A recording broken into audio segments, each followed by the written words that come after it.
Assalamualaikum warahmatullahi wabarakatuh. Kami di sini akan mempresentasikan tentang momen inersia bola kecil dan bola besar. Perkenalkan, nama saya Anindita Ramadhani. Perkenalkan, nama saya Sawa. Perkenalkan, nama saya Nasar Asita Cahria. Perkenalkan, nama saya Sapur. Nama saya Regi Jadi. Yang satu, ada tujuan. Makalah ini dimaksudkan untuk dapat membantu meningkatkan pemahaman mengenai konsep inersia, sehingga memungkinkan kita untuk menyelesaikan soal-soal yang berhubungan dengan momen inersia. Menentukan momen inersia yang terbentuk dari benda dengan massa yang berbeda. Menentukan hal-hal yang mempengaruhi momen inersia. Mengetahui pengaruh diameter massa tinggi benda terhadap momen inersia. Kedua, landasan teori. Momen inersia adalah kelembaban suatu benda yang berotasi atau dirotasikan terhadap sumbu tertentu. Momen inersia dapat didefinisikan juga sebagai suatu besaran yang memperhatikan tentang usaha suatu sistem benda untuk menentang gerak rotasinya, disimbolkan dengan satu. Satuannya yaitu kilogram meter per 2 dalam S1, di mana besaran ini dimiliki oleh semua sistem benda khususnya padat apapun bentuknya. Oleh karena itu, momen inersia didefinisikan sebagai kecenderungan suatu sistem benda untuk berputar atau diam sebagai reaksi terhadap gaya torsi dari luar. Momen ini bisa juga diartikan sebagai besaran pada sebuah benda dalam mempertahankan kecepatan sudutnya. Momen inersia adalah ukuran kelembaban putar benda. Jika suatu benda yang bebas berputar terhadap suatu sumbu mengalami kesulitan untuk diputar, momen inersianya terhadap sumbu itu besar. Suatu benda kecil memiliki inersia putar yang kecil, Frederick dan lain-lain. Momen inersia adalah ukuran kelembaban suatu benda untuk berrotasi terhadap polosnya. Kata momen berarti tergantung pada bagaimana massa benda didistribusikan dalam ruang untuk sebuah benda yang sumbu rotasinya dan massanya totalnya kita ketahui. Semakin besar jarak sumbu terhadap partikel yang menyusun benda, semakin besar momen inersianya. Pada benda tegar R, I semuanya konstan dan I tidak bergantung pada bagaimana benda rotasinya mengelilingi sumbu. Inersia adalah kecenderungan benda untuk mempertahankan keadaannya, tetap, diam, atau gerak.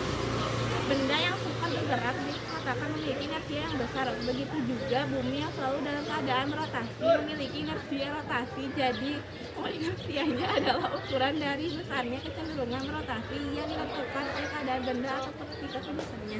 Bola dan bahan bidang miring neraca beberapa macam bola. Jangka sorong Mister Busur derajat. Spotlet. Cara kerja: menimbangkan massa bola dengan neraca dan mengukur diameter bola dengan jangka sorong.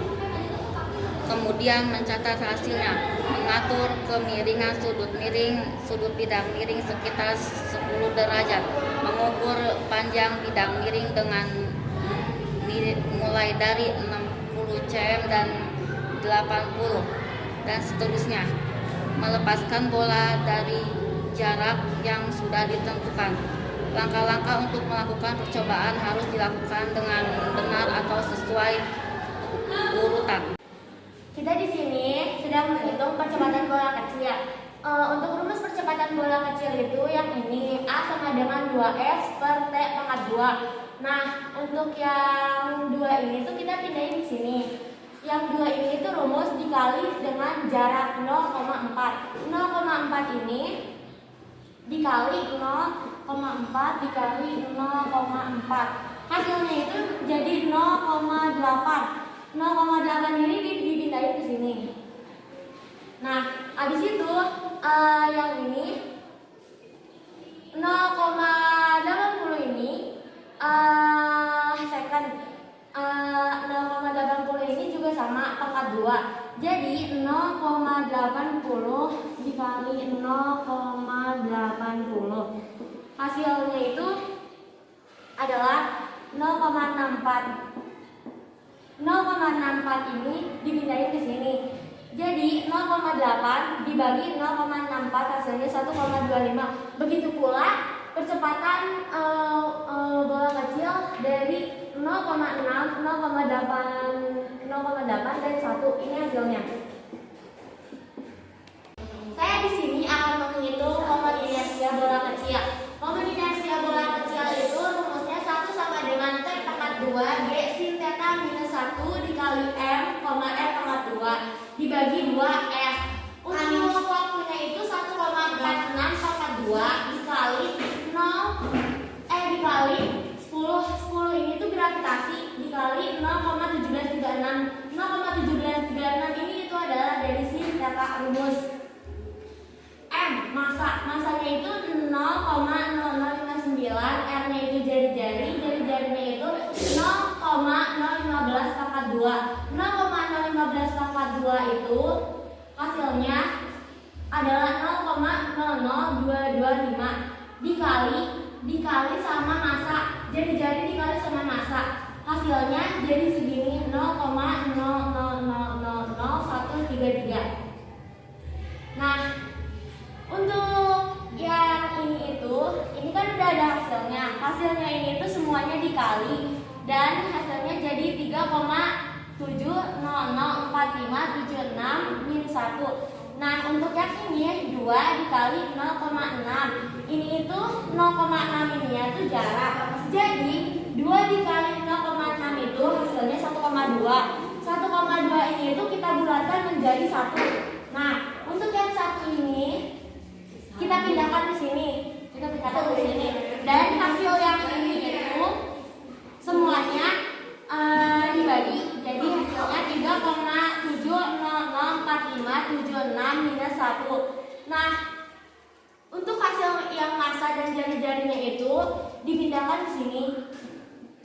Jadi hasil perhitungan yang awal yang ini dikali dengan hasil massa dan jari. Hasilnya jadi 2,77004576. Kenapa hasilnya segini? Karena ini tuh dikurangi 1. Habis itu habis hasilnya ini dikali lagi dengan hasil massa dan jari-jari. Hasil akhirnya seperti ini, tapi kita memperkecil lagi jadi seperti ini. Begitu pula dengan yang 0,4, 0,5 dan 1. Begitu pula dengan momen inersia bola besar, sama perhitungannya dengan momen inersia bola kecil. Hitung kali ini dapat disimpulkan bahwa 1. Massa suatu benda berbanding lurus dengan sudut simpangan. Semakin besar massa benda, maka sudut sampingnya akan semakin besar. Begitu pula sebaliknya. 2. Momen inersia dipengaruhi oleh massa benda, jari-jari, jarak, dan waktu. 3. Massa, diameter, dan tinggi mempengaruhi momen inersia suatu benda. Semakin besar massa, diameter, dan tinggi suatu benda, maka semakin besar pula momen inersianya. 4. Semakin besar massa, diameter, dan tinggi suatu benda, maka semakin berpola momen inersianya. Maka benda akan sulit bergerak ataupun benda akan lebih sulit untuk diubah kecepatan sudutnya. Yaitu sebaiknya praktikan lebih memahami materi praktikum. Siapkan alat dan bahan yang akan digunakan selengkap mungkin agar saat praktek tidak kesulitan. Dan harus teliti saat mengamati. Orang teliti menghitung membuat hasil praktikum kurang akurat. Berhati-hatilah dalam mengukur waktu. Jangan selalu mengandalkan orang lain, bekerja sama dalam mengerjakan penyelesaian makalah ini.